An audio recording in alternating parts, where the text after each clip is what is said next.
Bapa di sorga, kami bersyukur kami sudah memuji dan menyembah Tuhan. Kami percaya Kau sudah hadir dalam pujian dan penyembahan kami, sehingga kami boleh merasakan bagaimana Roh Kudus telah hadir.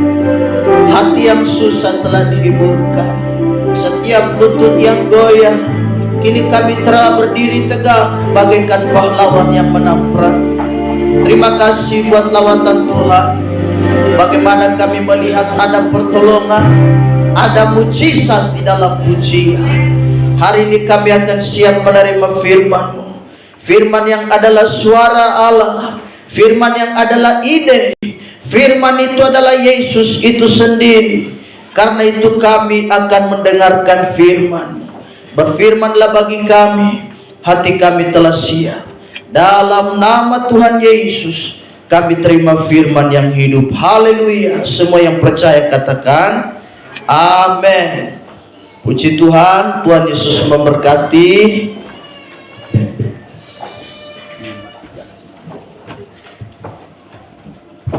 Saudara diberkati Tuhan. Haleluya.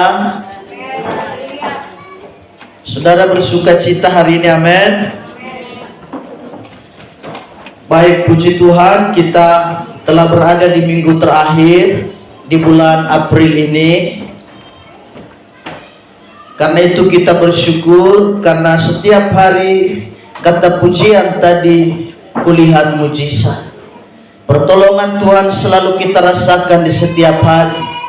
Di setiap hari, di setiap minggu, bahkan di setiap bulan. Hari ini kita berada di penghujung bulan April. Ini minggu terakhir dan kita masuk bulan depan. Kita dah mensyukuri Tuhan dalam memasuki bulan yang baru. Bulan depan kita juga ada perjamuan Tuhan. Kita akan lihat firman Allah. Firman Tuhan tidak lain dan tidak bukan hari ini bertemakan tentang hati yang menyembah. Karena nuansa penyembahan pagi hari ini terasa begitu dalam, terasa begitu luar biasa. Karena itu izinkan Bapak Gembala untuk menyampaikan tema khotbah yang hebat ini. Lukas pasal 7 ayatnya yang ke-36 sampai dengan ayatnya yang ke-39. Injil Lukas pasal 7 ayat 36 sampai dengan ayatnya yang ke-39. Hati yang menyembah, itulah tema khotbah kita pada minggu hari ini. Yesus diurapi oleh perempuan berdosa. Seorang Farisi mengundang Yesus untuk datang makan di rumahnya. Yesus datang ke rumah orang Farisi itu, lalu duduk makan. Di kota itu ada seorang perempuan yang terkenal sebagai seorang berdosa. Ketika perempuan itu mendengar bahwa Yesus sedang makan di rumah orang Farisi itu, datanglah ia membawa sebuah buli-buli pualam berisi minyak wangi. Sambil menangis, ia pergi berdiri di belakang Yesus dekat kakinya, lalu membasahi kakinya itu dengan air matanya dan menyekanya dengan rambutnya. Kemudian ia mencium kakinya dan meminyakinya dengan minyak wangi itu. Ayat 39. Ketika orang Farisi yang mengundang Yesus melihat hal itu, ia berkata dalam hatinya, jika ia ini nabi, tentu ia tahu siapakah dan orang apakah perempuan yang menjamahnya ini. Tentulah ia tahu bahwa perempuan itu adalah seorang berdosa. Saudara, topik dalam bacaan yang kita baca pada pagi hari ini berbicara tentang seorang perempuan berdosa yang mendekati Yesus. Dia menghampiri Yesus. Kata firman Allah, dia datang membawa minyak wangi dalam buli-buli, dalam pualam itu. Sementara itu Yesus sedang makan dengan orang Farisi. Karena Yesus mendapatkan undangan. Ada satu kalimat yang menarik di situ dikatakan oleh seorang Farisi. Tentu Yesus tahu, kalau dia benar-benar nabi, tentu dia tahu siapakah gerangan orang yang menjamah dia ini. Siapakah perempuan yang mendekati serta menyentuhnya ini? Dia bukan perempuan baik-baik kok. Kenapa Yesus izinkan perempuan yang hina ini bisa kok tega-teganya bisa menjamah dia? Bagi orang Farisi ini adalah sesuatu yang kurang pas. apalagi seorang pemuka agama dijamah perempuan berdosa. Wah, ini sesuatu yang berat bagi mereka. Ada sesuatu yang ganjil, ada hal yang mengganjal di hati orang Farisi. Tapi itulah yang kita lihat dengan pribadi Yesus. Dia datang bukan orang benar, tetapi dia datang untuk orang berdosa. Dalam kalimat yang lain Yesus berkata, orang sehat, kata Yesus, tidak memerlukan dokter, tetapi hanya orang sakitlah yang perlu dokter. Jadi perempuan ini boleh dikata dia sedang sakit. Dia sedang sakit karena dosa yang mengikat seluruh hidupnya. Seorang Farisi menjadi bingung karena perempuan berdosa ini mendekati Yesus. Kisah ini adalah gambaran sebuah tindakan penyembahan. Penyembahan bukanlah tata cara atau semacam ritual ibadah, tetapi penyembahan adalah sikap hati saya dan saudara. Wanita ini bukan orang baik-baik, saudaraku. Wanita ini dikenal di kampungnya, wanita ini dikenal di kotanya bahwa dia adalah seorang berdosa.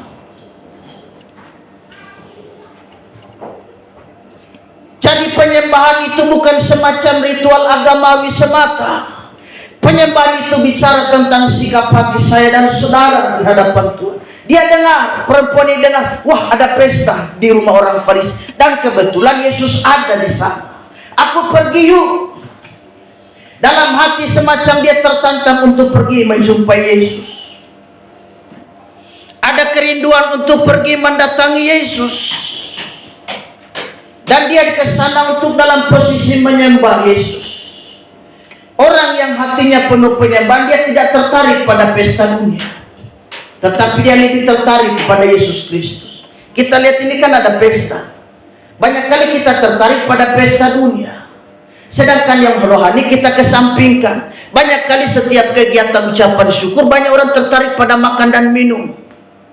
Tuhan, pesta ini dia sediakan RWK atau dia sediakan babi guling. Dia tidak tertarik pada makna rohani. Banyak orang ke pesta, kalau kita tanya, Bapak mau ke sana dalam tujuan apa? Aku mau makan-makan. Beda dengan perempuan yang satu ini, aku ke sana mau jumpai Tuhan. Ini adalah sikap hati seorang yang punya penyembahan yang benar di hadapan Tuhan. Orang yang suka menyembah Tuhan, dia tidak tertarik pada hal-hal dunia. Meskipun itu dalam suasana pesta, dia tidak tertarik pada makanan. Dia tidak tertarik pada makan dan minum, tetapi dia tertarik pada Tuhan yang hadir dalam pesta itu. Adakah saya dan saudara mencari Tuhan? Jadi kita tidak tertarik pada dunia lagi. Fokus kita hanya pada Tuhan. Saudara datang pada pagi hari ini, apa yang menarik saudara datang kemari? Musikkah? Atau bunga di depan ini kah? Atau apa? Tetapi saya percaya yang menarik saudara datang kemari adalah bagaimana saudara punya kerinduan datang mencari Tuhan. Ini yang menjadi kelemahan saya dan saudara dan kebanyakan orang. Banyak orang hanya datang tertarik pada hal-hal dunia. Perempuan ini tidak. Firman Allah berkata dia mendengar Yesus ada di sana. Karenanya dia datang ke sana. Dia tidak tertarik pada orang Farisi. Dia tidak tertarik pada pesta, betapa pesta itu megah dan betapa luar biasa pesta itu dilakukan. Tetapi fokus dia adalah pada Yesus Kristus. Saya dan saudara fokus kita hanya pada Tuhan. Jika kau datang kemari fokus saudara hanya pada hal-hal dunia, maka saudara salah tempat. Saudara salah sasaran. Ini bukan tempatnya. Tapi kalau tujuan Yesus datang kemari karena saudara mencari hadirat Allah, sehingga saudara yang tadinya susah, saudara dihiburkan, dan tujuan saudara dalam mencari Tuhan, inilah sudah tempatnya. Tapi kalau saudara mau hanya untuk senang-senangan, hanya untuk karena memenuhi liturgi gereja, karena saudara berkata, kasihan, aku sayang sama Bapak dan Ibu Gembala, aku kan sudah mendapatkan jadwal, jadi aku hadir melayani saja. maka kau salah. Ini bukan tempatnya. Kau salah tujuan. Jika kau datang kemari mencari Tuhan hanya karena melihat perasaan manusia, kau salah, kataku. Hanya karena kau melihat perasaan manusia. Di setiap hari Minggu, karena ini hari Minggu, maka tetangga berkata kepada kau, "Bapak, kenapa tidak ke gereja? Bukankah ini hari Minggu?" "Bapak Kristen apa bukan sih?" "Aku Kristen, dari namaku saja Markus. Kau tahu Markus kan? Maka aku siap-siap mandi, dan aku siap-siap pakaian, setrika baju, siap diri untuk pergi ke gereja." Kenapa? Karena kau lihat perasaan tetangga. Kau lebih mengutamakan perasaan manusia. "Bapak Kristen apa bukan? Ini kan hari Minggu." Karena kau duduk santai maka tetangga menegurmu dan kau kaget. "Oh iya ya, aku Kristen. Tidakkah kau lihat kalung salib 1 meter yang melingkar pada leherku ini? Ini pertanda aku adalah Kristen." "Tapi kok Bapak hanya duduk-duduk santai di rumah?" "Ya sudahlah, nanti aku mandi, aku pergi gereja." Itu berarti kau cari Tuhan hanya karena lihat perasaan manusia.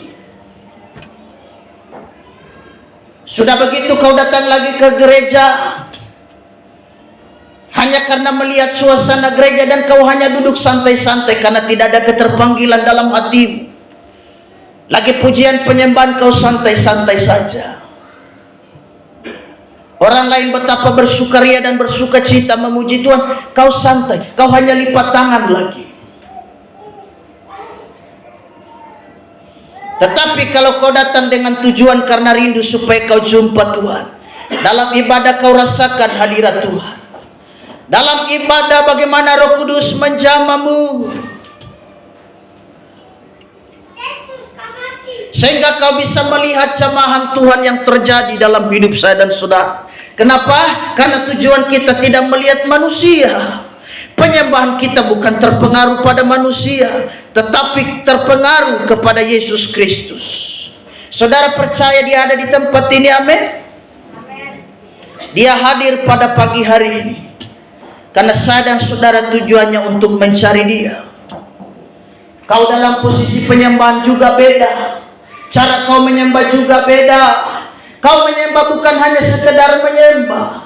Kau menyembah bukan hanya sekedar perintah dari pemimpin pujian. Angkat tanganmu, angkat suaramu.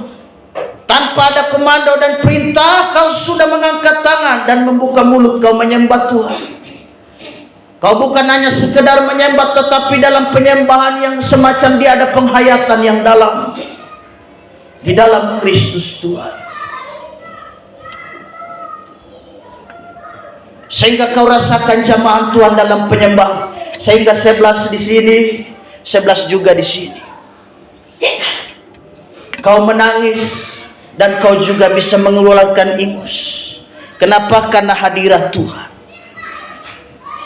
Jadi karena itu dalam keadaan apapun saya dan saudara tetap menyembah Dia. Dalam peristiwa ini bercerita tentang perempuan yang berdosa ini. Ada beberapa hal, paling tidak 3 hal kusampaikan padamu berkaitan dengan penyembahan yang satu ini. Yang pertama, penyembahan lahir dari pengalaman. Penyembahan tidak lahir dari metode. Penyembahan tidak lahir dari dogma, doktrin, ajaran, dan sistem budaya gereja apapun. Tetapi penyembahan lahir dari pengalaman pribadi saya dan saudara. Wanita ini datang menyembah Yesus, sementara yang lain lagi makan, dia tidak pusing. Itu terjadi karena dia punya pengalaman dengan Yesus, dengan Tuhan. Ayat 37 berkata begini, perhatikan ayat 37. Di kota itu ada seorang perempuan yang terkenal sebagai seorang berdosa. Dia sadar bahwa dia perempuan yang bukan baik-baik. Dia perlu juru selamat. Dia perlu Yesus. Dia kenal siapa Yesus. Yesus punya tatapan kasih. Yesus punya kelemah lembutan. Yesus berbeda dengan orang dan manusia pada umumnya. Firman Allah berkata perempuan ini terkenal. Kalau saya dan saudara terkenal suara bagus, mah tidak apa-apa. Semua orang tetangga tepuk tangan hura. Karena mereka bilang, suaramu bagus, saudara telah hatu. Suaramu bagus, ibu telah hatu. Pantasan buat tidak jatuh jauh dari pohonnya. Demikian bapak atau ibu, demikian juga anaknya. Orang akan memuji kita. Orang akan memberikan penghargaan bagi kita. Kenapa? Karena hal yang bagus yang kita lakukan, yang kita terkenal. Kita terkenal karena hal-hal yang positif. Tapi kalau saudara terkenal karena berbuat dosa, bisakah? Perempuan ini terkenal karena berdosa. Oh, betapa malunya. Sehingga semua orang tahu perempuan ini dikenal perempuan yang pendosa. Ini tentu semacam hal yang mengikat dalam hidupnya. Ini tentu adalah pergumulan berat bagi seorang perempuan ini. Mau ke sini tidak bisa, ke sini tidak bisa, ke sini tidak. Sehingga jadi seperti perempuan Samaria. Pergi timba air, pergi ke sumur di siang-siang bolong. Orang lagi istirahat. Orang tidak ada timba air di waktu-waktu itu. Sehingga dia sembunyi-sembunyi. Jadi perempuan ini otomatis kemana saja dapat hardikan. Orang mencaci, orang mencibir. Orang menatap dia dengan pandangan sinis. Di mana saja dalam perkumpulan orang pasti ngomel, perempuan berdosa, perempuan berdosa. Pernahkah saya dan saudara menjadi seperti itu? Sehingga kita juga malu hati. Jadi perempuan ini terkenal perempuan berdosa. Siapa yang ingin terkenal sebagai orang berdosa? Tentu saya dan saudara tidak ingin. Tetapi kita lihat inilah bagaimana penyembahan dia terkenal hanya karena pengalaman dia. Dia tahu Yesus berbeda dengan manusia. Yesus tidak menghardik, Yesus tidak menghukum, Yesus tidak memandang dia dengan pandangan sinis. Tetapi Yesus memandang dia dengan tatapan kasih. Yesus memandang dia dengan tatapan belas kasihan. Bukankah saya dan saudara juga jatuh bangun dalam pergumulan dosa? Dosa membuat orang terikat. Dosa membuat orang tidak bebas. Dosa membuat orang semua malu. Tetapi ketika perjumpaan ini terjadi dengan Yesus, kita mengalami kelepasan. Kita mengalami kemenangan. Yang tadinya muka murung, kini telah bersuka cita karena Yesus telah mengampuni dosa. Yesus telah mengampuni segala pelanggaranku. Dosamu merah seperti kain kesumba, diputih sucikannya seperti bulu domba. Adakah saudara hidup kudus hari ini? Kau pasti jawab tidak, Bapak Gembala. Aku tadi baru maki istri. Aku tadi baru bersalahan dengan anak-anakku. Aku perlu Tuhan. Saya dan saudara seperti perempuan itu hari ini. Kita perlu Yesus. Penyembahan kita bukan karena situasi, karena benar-benar kita punya pengalaman pribadi dengan Allah. Banyak kali saya dan saudara pernah dekat dengan Tuhan, tapi hidup begitu jauh. Akhir-akhir ini kita mulai jauh dari Allah. Tapi kadang-kala Allah ingatkan kita dengan saat kita pertama kali jumpa di dalam penyembahan. Ada niat, ada rindu. Kadang kita duduk sendiri bengang-bengong, tidak tahu kita mau bikin apa. Roh Kudus semacam jamah kita dan berkata, hei, kau masih ingatkah waktu pertama kali kau menyembah Tuhan? Ya, aku ingat. Masuk kamar yuk, kau kembali menyembah. Tapi setan bilang jangan, itu tidak penting lagi. Pernahkah kau rasakan bagaimana Roh Kudus berbicara dalam batin? Ketika saya dan saudara mulai kendor iman kita, kita mulai jauh dari Tuhan. Keinginan-keinginan itu selalu bangkit kembali. Adakah saudara dalam ibadah hari ini saudara angkat tangan dan berkata, Tuhan, aku rindu suasana ini. Sudah lama aku tidak lagi merasakan yang begini. Tapi hari ini aku bersyukur. Aku rindu suasana yang begini. Di rumah aku tidak temukan ini. Karena di rumah bagaimana orang memandang aku sinis. Aku seperti perempuan berdosa ini. Jangankan keluargaku, kadang tetangga juga aku lewat mereka semacam tutup pintu. Tidak ada yang senang dengan saya. Tetapi Yesus menerimamu dan menerimaku pagi hari. Tangannya terbuka dan undangannya berkata, hai yang letih lesu dan beban berat, marilah kepadaku, aku akan memberi kelegaan kepadamu. Saya dan saudara memikul beban yang berat hari-hari ini. Penyembahan terlahir dari pengalaman. Penyembahan lahir dari pengalaman, bukan pengetahuan. Pengalaman pribadi kita dengan Allah. Karena kita punya pengalaman. Ada dua orang sedang berlari, yang satu atlet dan yang satu bukan. Kita bisa bedakan. Yang satu yang bukan atlet mungkin dia lari karena dikejar anjing. Tetapi yang satu karena dia benar-benar atlet, pelari, memang dia berlari. Memang itu tugas tanggung jawab dia. Si yang bukan atlet mungkin dia berlari, dia lari kejar pencuri. Haleluya. Tetapi si atlet tahu dia lari memang karena dia itu profesi dia semacam itu. Orang yang menyembah bukan sekedar menyembah.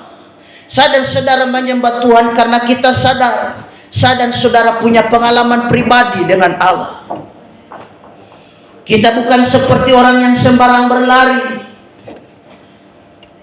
Ada orang menyembah Tuhan karena memang sekedar menyembah. Di dalam gereja ini saya dan saudara berkumpul bisa memuji Tuhan. Tapi tidak semua orang memuji Tuhan itu ada dalam kategori penyembah. Ada orang memuji Tuhan karena hafal lagu. Ada orang memuji Tuhan karena dia tahu lagu. Tetapi ada orang memuji Tuhan karena dia memaknainya secara dalam. Dia menyembah Tuhan dalam pujian penyembahan itu. Sehingga yang satu dijamah Tuhan, yang satu tidak. Kenapa? Ada beda. Yang satu menyembah karena pengalaman dengan Allah, yang satu menyembah karena sekedar menyembah. Jadi saya dan saudara ada pada kategori yang mana? Jadi saya dan saudara penyembahan adalah pengalaman pribadi. Saya percaya saudara punya pengalaman dengan Tuhan. Kalau saudara punya pengalaman hidup, jangan diandalkan pengalaman hidup. Saudara bisa kecewa karena pengalaman hidup itu pengalaman bagaimana kita ditipu orang, bagaimana kita disakiti, bagaimana kita dilukai. Jangan kau andalkan yang itu. Itu hanya mendatangkan luka bagi saya dan saudara. Tapi yang harus kau andalkan adalah pengalaman iman, bukan pengalaman pribadi, tetapi pengalaman pribadi, pengalaman iman dengan Allah Yesus Kristus. Bagaimana saya dan saudara ditolong Tuhan, saya dan saudara dimampukan oleh Allah dalam pergumulan yang berat. Yang kedua, pengalaman lahir dari penyembahan, lahir dari pengalaman. Dan yang kedua, penyembahan adalah persembahan atau pemberian kepada Tuhan. Ayat 37 di situ dikatakan, di kota itu ada seorang perempuan yang terkenal sebagai seorang berdosa.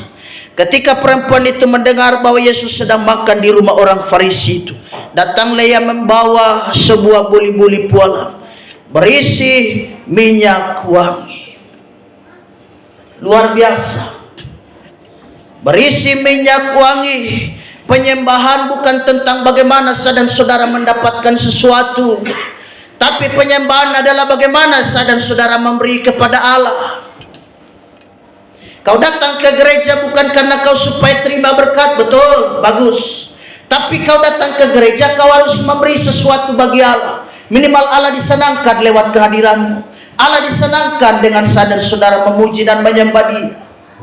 Kalau Allah disenangkan, aneh-aneh terjadi akan Allah lakukan.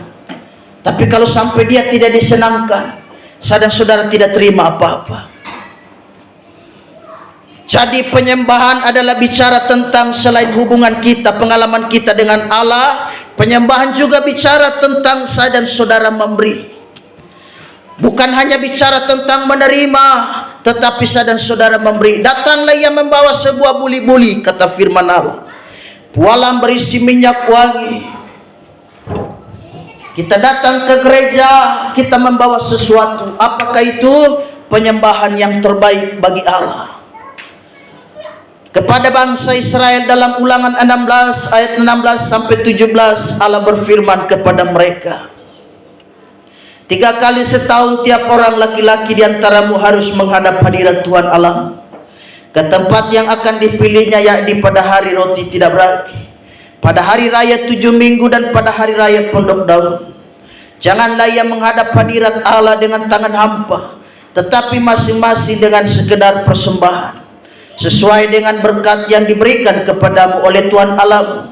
Dalam kitab perjanjian baru kita juga bisa melihat ada persembahan-persembahan, yaitu di dalam Ibrani 13 ayat 15, persembahan ucapan yang memuliakan Allah, persembahan bibir. Sebab itu marilah kita oleh Dia senantiasa mempersembahkan korban syukur kepada Allah, yaitu ucapan bibir yang memuliakan namanya. Ada juga dalam Roma 12 ayat 1, karena itu saudara-saudara, demi kemurahan Allah aku menasihatkan kamu, supaya kamu mempersembahkan tubuhmu sebagai persembahan yang hidup, yang kudus, dan yang berkenan kepada Allah. Itulah ibadahmu yang sejati. Kita datang ke hadirat Allah membawa apa? Bangsa Israel dulu diperintah bawa harta mereka, sesuai dengan berkat dan kemampuan yang ada pada mereka. Setiap 3 tahun sekali mereka harus menghadap hadirat Allah. Mereka semua kumpul di Yerusalem, merayakan Paskah, merayakan hari raya pondok daun, dan mereka pesta besar.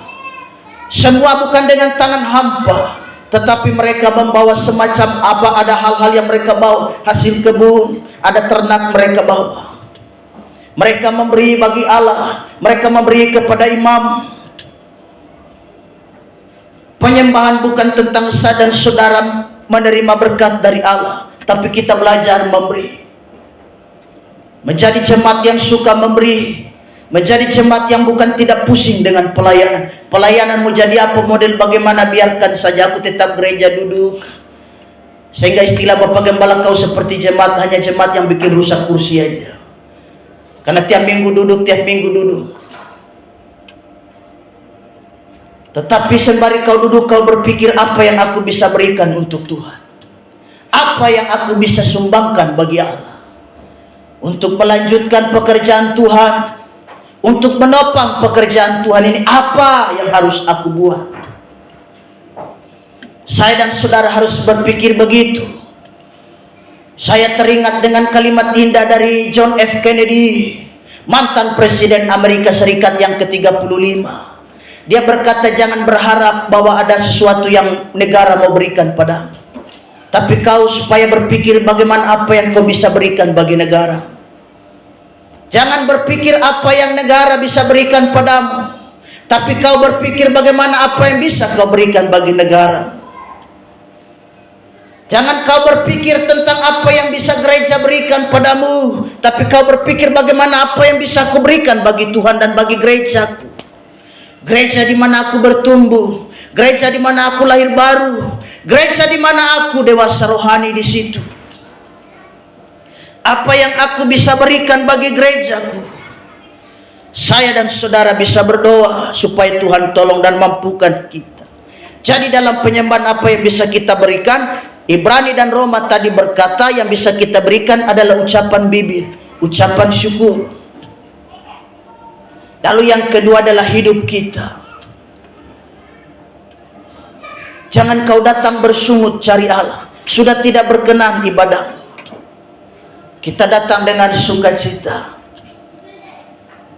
Kita datang dengan hati yang gembira, sehingga kita terima berkat juga, puji Tuhan.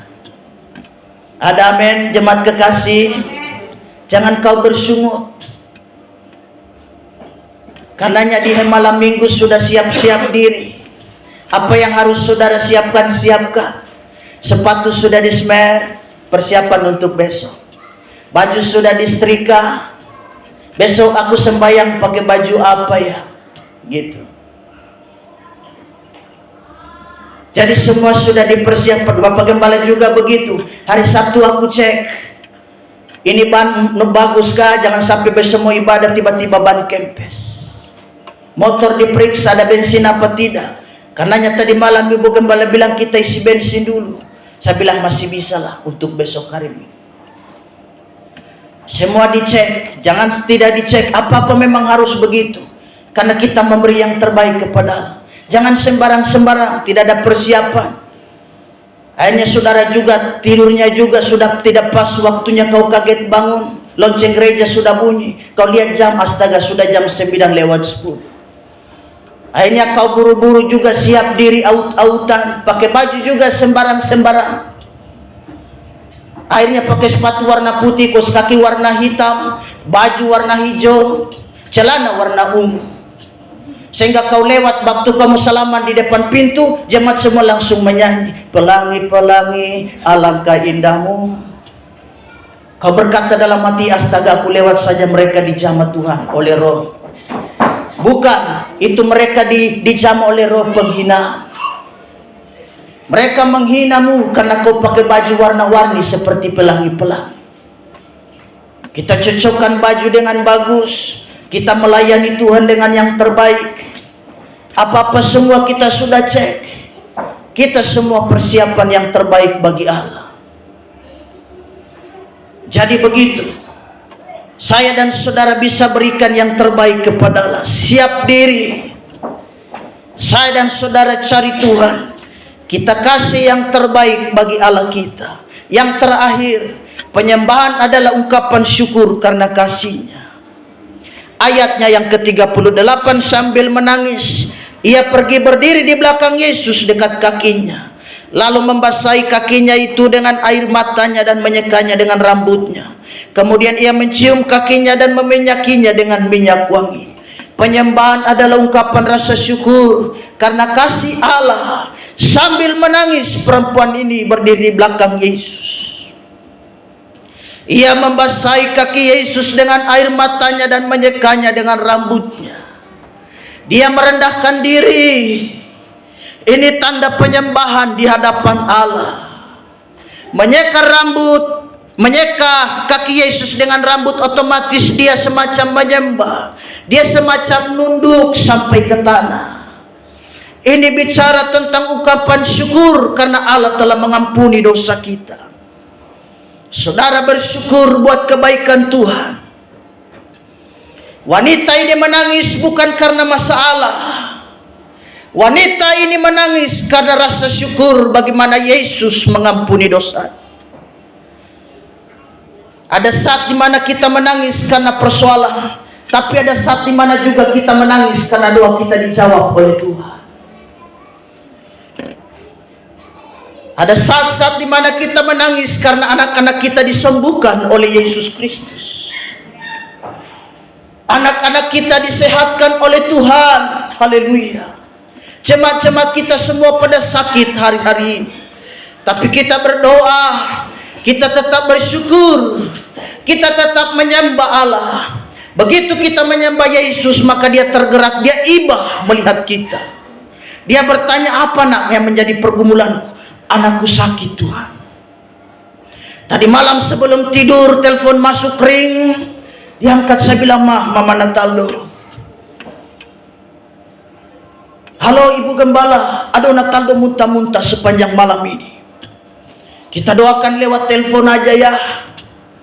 Kita doakan supaya Tuhan tolong. Rencana mau pergi terapi ke HBM kalau tidak salah. Dia mau ikut pengobatan, tetapi tiba-tiba muntah-muntah. Bu Gembala mendoakan dia. Kita percaya kuasa Tuhan terjadi. Jadi saya dan saudara miliki penyembahan yang benar. Ada ungkapan rasa syukur kepada Allah. Kita berterima kasih pagi hari ini karena Tuhan telah menolong kita. Saya percaya semua pelayan-pelayan altar, saudara, mereka punya masalah. Ibu Galina, Ibu Ruth, saudara tahu yang pimpin pujian ini punya pergumulan berat. Dia pimpin pujian di sini, sedangkan mamanya dan anaknya ada di Aimas, tidak bisa ibadah. Anak Gabriel sedang sakit. 2 kali kami pergi doakan ke sana. Pertama Bapak dan Ibu Gembala, kedua Ibu Gembala dan Ibu Talahatu. Kita terus doakan anak ini, sakitnya aneh. Sakitnya selalu datang di setiap sore. Saya bilang pekerjaan setan. Dia tentukan jamnya, anak ini dia menderita sakit. Di hari-hari lain mah oke, tapi di setiap sore pasti dia kambuh. Perutnya keras. Sedangkan dokter sudah bilang pulang aja Pak. Waktu kemarin masuk di rumah sakit Mutiara, Erlina, mohon maaf, tidak ada jadi persoalan, tapi sampai rumah dia semacam terganggu. Jadi kita terus doakan. Mamanya pimpin pujian hari ini. Jadi bayangkan dia lagi pimpin pujian, ada pergumulan, dia menangis. Tinggal Bapak dan Ibu Gembala kuatkan dia. Nah, secara manusia memang melihatnya juga berat. Saya kuatkan dia, Evi tetap setia melayani. Hari ini dia tampil melayani. Saudara diberkati Tuhan, haleluya. Pelayanan hari ini dipimpin oleh orang yang punya pergumulan. Yang pimpin pujian di depan saudara adalah orang yang terkena masalah. Tetapi dengan memukau, dengan hadirat Allah dan penuh kepercayaan kepada Yesus Kristus, dia tetap menyembah dan mencari Tuhan. Saya percaya ini penyembahan bukan hanya sekedar penyembah, karena dia punya pengalaman akan Tuhan. Anak bilang selalu menangis. Jadi ada semacam memberi dia kekuatan, kuat, kau tetap kuat. Ya namanya juga manusia kan, melihat begitu pasti senila. Namanya hati seorang ibu. Tetapi kita percaya Allah ada bersama dengan saya dan saudara. Kita menyembah dia. Saya dan saudara memiliki penyembahan yang baik dan benar.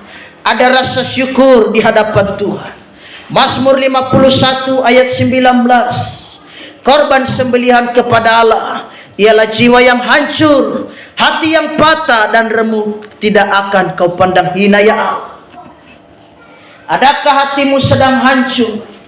Adakah hatimu sedang remuk karena berbagai pergolakan?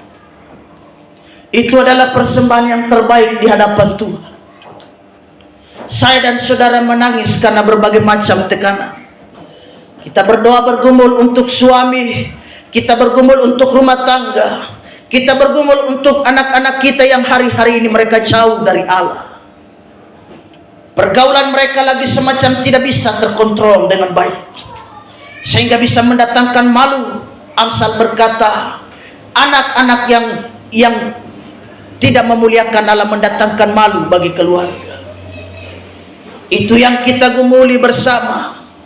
Kita bawa di dalam doa, dan Allah pasti akan memampukan kita. Saya akhiri dengan Maleakhi 1 ayat 6 sampai 8. Seorang anak menghormati bapaknya dan seorang hamba menghormati tuannya. Jika aku ini bapa, di manakah hormat yang kepadaku itu? Jika aku ini Tuhan, di manakah takut yang kepadaku itu? Firman Tuhan semesta alam kepadamu. Hai para imam yang menghina namaku, tetapi kamu berkata dengan cara bagaimanakah aku menghina namamu?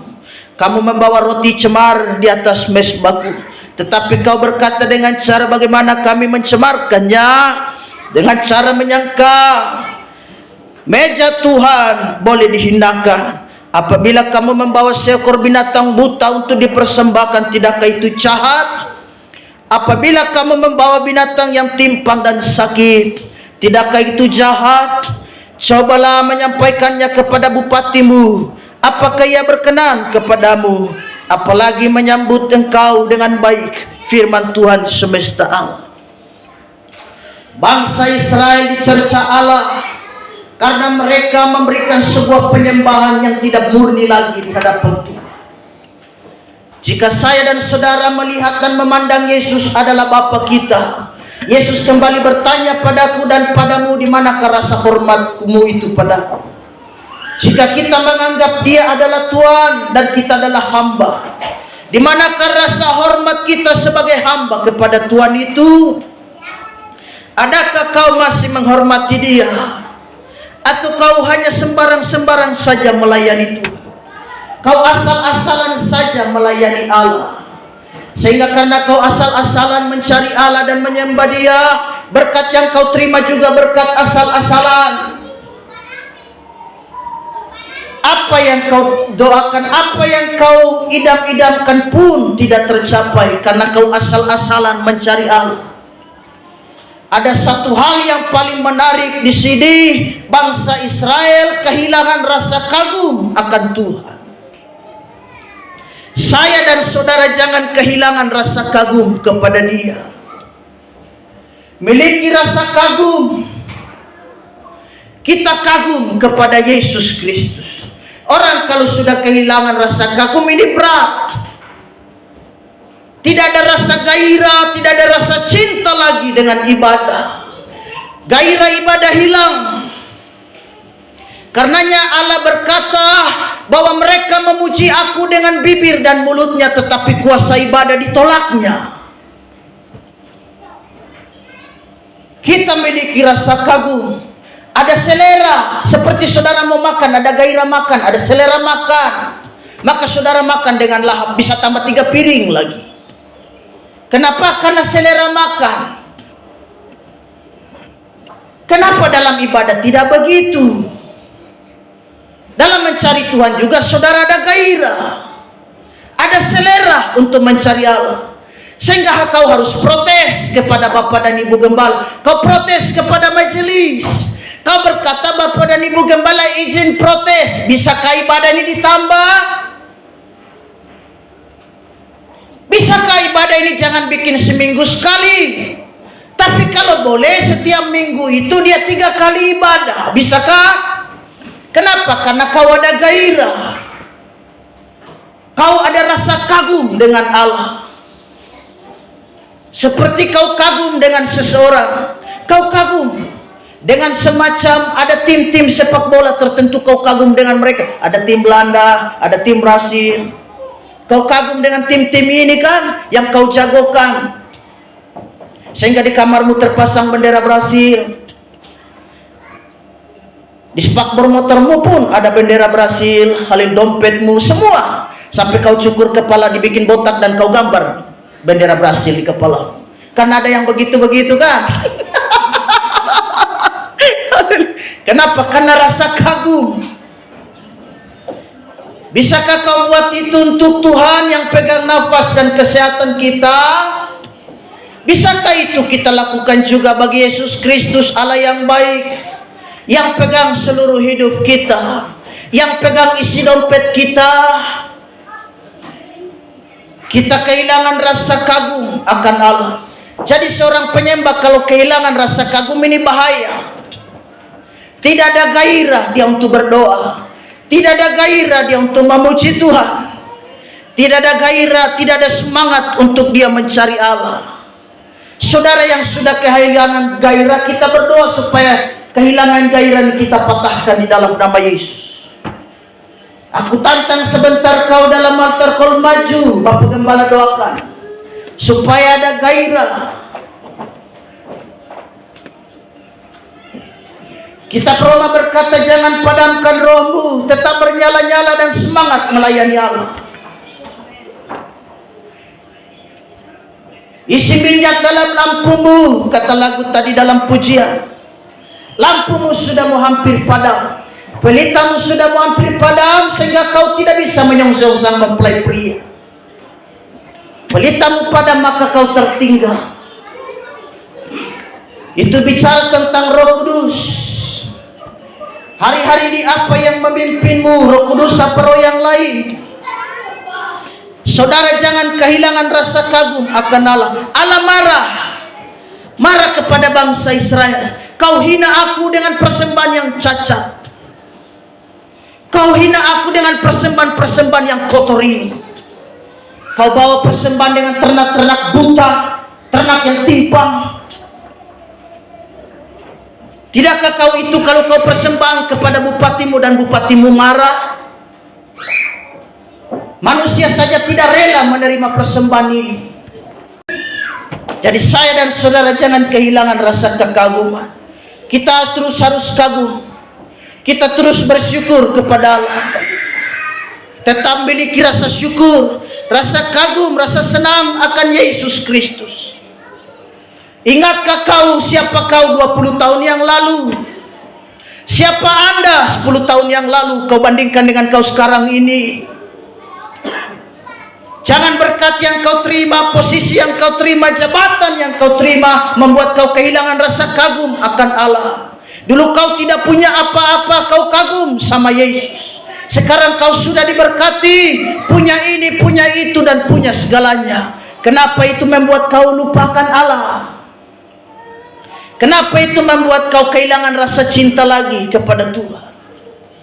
Jadi saya dan saudara, mari jangan kehilangan rasa kagum akan Allah. Kalau kau tetap rasa kagum akan Yesus, kau akan minta, mari kita ibadah terus. Tapi kalau kehilangan selera ibadah, kehilangan rasa kagum, kau nanti bilang, kau protes, jangan ibadah lagi dah. Kalau boleh setahun sekali aja kita ibadah. Kita stop memuji Tuhan karena kau tidak ada selera. Kenapa untuk dunia kita berselera dan kita jor-joran habis-habisan? Kenapa untuk Yesus Kristus tidak bisa? Allah yang pegang nafas kita, Allah yang pegang hidup saya dan saudara. Kenapa kita tidak berikan yang terbaik? Kenapa untuk dunia kita sampai habis-habisan? Kita sampai muntah darah gara-gara urus-urus yang dunia. Kenapa untuk Tuhan tidak bisa? Mari kita berikan yang terbaik bagi Allah. Jangan kehilangan rasa kagum. Adakah rasa kagum itu masih ada padamu atau sudah hilang? Sehingga kau ibadah pun hanya semacam diatur-atur. Bulan ini aku ibadah, bulan depan tidak. Kau kehilangan rasa kagum akan Tuhan. Hidup susah dan hidup diberkati, tetap sukacita melayani Tuhan. Jangan kau sudah diberkati sedikit membuat kau lupa dengan Allah. Kau kehilangan rasa kagum. Dulu hidup kere, dulu hidup susah, pergi ke gereja kaki kosong, tidak ada sendal, tidak mampu membeli swallow. Tapi sekarang sudah punya hak tinggi, berjejer 5 susun di lemari, sehingga tiap minggu saja kau tinggal pilih hom pimpang layung gambreng, breng pas di warna merah. Sekarang kau pilih-pilih baju. Dulu tidak ada baju itu saja yang pakai ke gereja. Sampai jemaat bertanya, kakak, adakah baju yang lain? Aku perhatikan baju itu terus. Iya, tetapi aku cinta Tuhan, baju tidak jadi persoalan. Tapi begitu baju sudah banyak di lemari, baju gereja tinggal kita pilih. Hari ini aku mau pakai yang warna apa? Hari ini aku mau pakai batik, apa yang mengkilat-mengkilap ya? Sehingga aku pakai yang mengkilap, aku tampil aku seperti menjadi manusia lain pada umum. Sehingga jemaat berkata, kakak yang ini boleh. Kenapa kau tidak setia lagi? Ayo kita setia melayani Tuhan. Kau cari Tuhan ya. Lagu kaum wanita tadi, hidup ini adalah kesempatan. Hidup ini adalah kesempatan untuk saya dan saudara mencari Tuhan. Saya dan saudara hargai hidup ini.